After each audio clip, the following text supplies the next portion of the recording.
আমরা এখন বর্ধমানে যাচ্ছি দুইজনে। বাবা আমার তো দোমাতে আসছে। চলো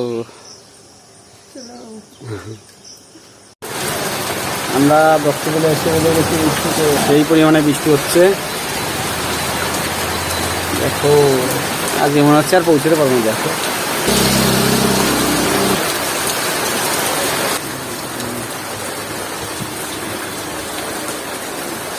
চশমা করে ভালো লাগছে না তো, সেই লাগছে। বৃষ্টির জন্য অনেক লেট হয়ে গেল। 2 ঘন্টায় চলে যাই কালনাঘাট, আর এখন আছে 2.5 ঘন্টা হয়ে গেল।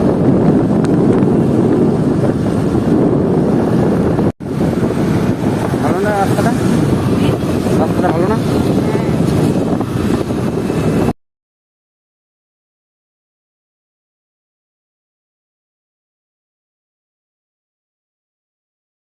আমরা অবশেষে ঘরে চলে আসছি। আর ঘরে এগুলো জমা হয়েছিল নোংরা, পরিষ্কার হয়ে গেছে।